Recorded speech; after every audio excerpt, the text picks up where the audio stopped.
Bayangan nenek bermata merah itu terus menghantui pikiranku. Jika kamu punya cerita horor, kirim ke email di bawah ya. Halo guys, di video kali ini saya akan menceritakan pengalaman seorang mahasiswi yang ngekos di kosan horor. Aku Siska, mahasiswi semester 3 di sebuah universitas negeri di Jogja. Sejak awal masuk kuliah, aku sudah bercita-cita hidup hemat. Maklum, anak rantau. Jadi pas nemu kos-kosan yang murah banget, aku nggak pikir panjang.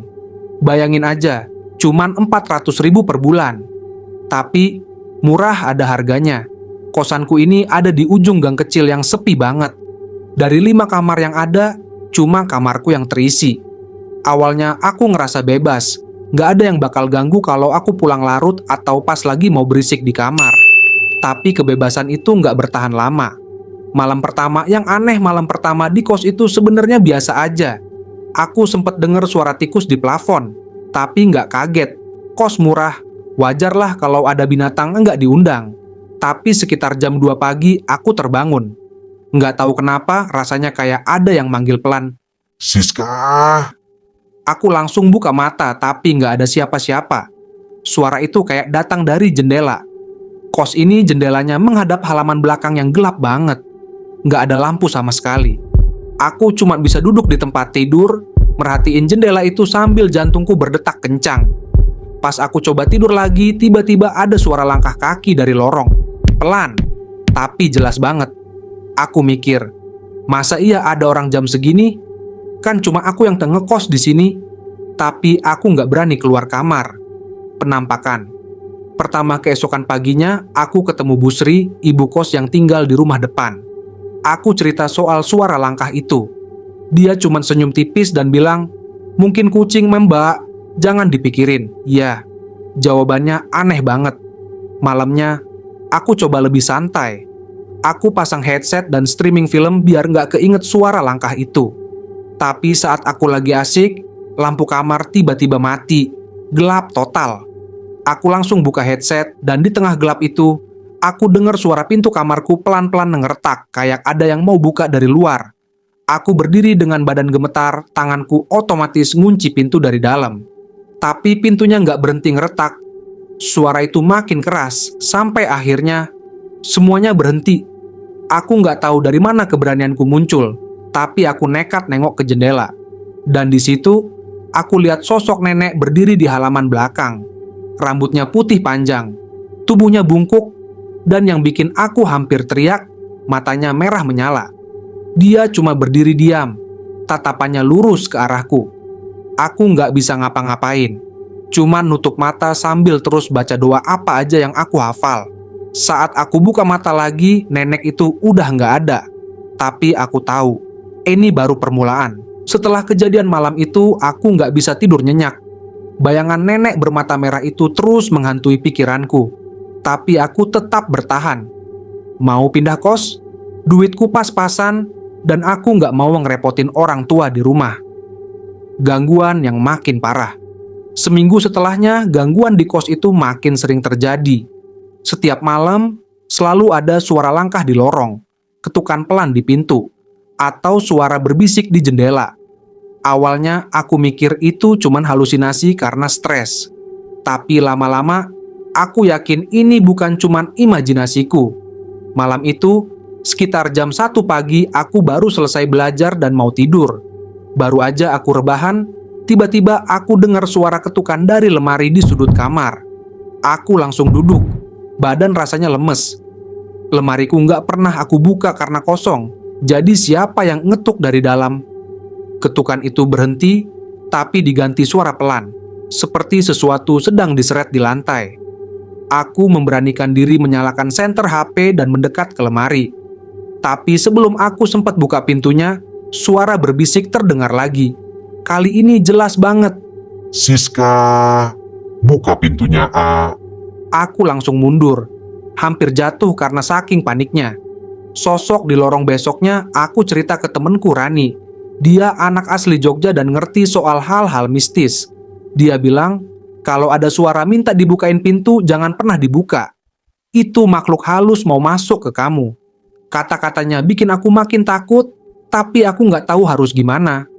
Malam itu aku nggak berani tidur. Aku duduk di tempat tidur sambil baca buku, berharap bisa tenang. Tapi sekitar jam 3 pagi, aku dengar suara langkah di lorong lagi. Kali ini lebih keras, kayak ada yang sengaja menyeret kaki. Aku coba ngintip dari lubang kecil di pintu. Dan di situ, aku lihat nenek bermata merah itu lagi. Dia berdiri di depan kamar sebelah, tapi badannya menghadap ke pintuku. Tangannya yang kurus dan keriput mengangkat sesuatu, sebuah boneka. Boneka itu kelihatan rusak, kepalanya retak, dan matanya bolong. Dia berdiri diam sambil tersenyum. Senyum yang bikin bulu kuduku meremang. Aku langsung mundur dari pintu, dan tiba-tiba dia mulai ketok pintu kamarku. Ketukan yang memanggil ketokannya pelan tapi berirama. Tok, tok, tok. Lalu dia mulai ngomong. Siska, buka pintunya A. Aku cuma mau kasih boneka ini. Aku nggak tahan lagi. Aku ambil selimut dan menutupi badan, berusaha mengabaikan semua suara itu. Ketokannya terus berlanjut sampai akhirnya semuanya berhenti. Aku pikir dia udah pergi. Tapi saat aku buka mata, aku lihat boneka itu udah ada di depan pintu kamarku. Malam itu adalah malam terpanjang dalam hidupku.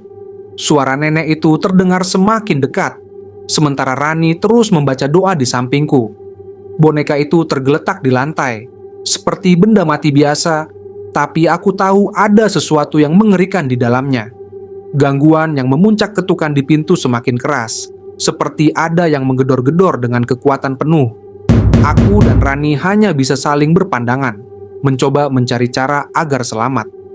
Siska, boneka ini harus dibakar, ujar Rani dengan nada tegas. Aku mengangguk cepat. Tapi kalau kita keluar, nenek itu pasti langsung muncul. Rani berpikir cepat. Dia menyalakan lilin kecil yang ada di kamarku dan berkata, "Kita bakar di sini aja, sekarang juga." Tanpa pikir panjang, Rani menyulut boneka itu dengan lilin. Awalnya api sulit menyala, seperti ada yang melawan. Tapi begitu api mulai membakar kain boneka, terdengar suara jeritan panjang. Aku langsung menutup telinga, tapi suara itu terus bergema di seluruh kamar. Penampakan penuh nenek bermata merah. Saat boneka terbakar habis, ketukan di pintu berhenti. Tapi itu bukan akhir. Perlahan, pintuku terbuka sendiri, meskipun aku yakin sudah menguncinya. Dan di ambang pintu, berdiri nenek itu. Dia tidak lagi diam seperti sebelumnya. Kini dia menatapku dengan mata merah yang penuh amarah. Bibirnya bergerak, dan aku mendengar suaranya di dalam kepalaku. Siska, kenapa kau hancurkan bonekaku? Tubuhku lemas. Aku nggak bisa bergerak. Nenek itu melangkah masuk dan aku bisa merasakan hawa dingin menusuk tulang. Rani, yang lebih berani dariku, berdiri di depanku.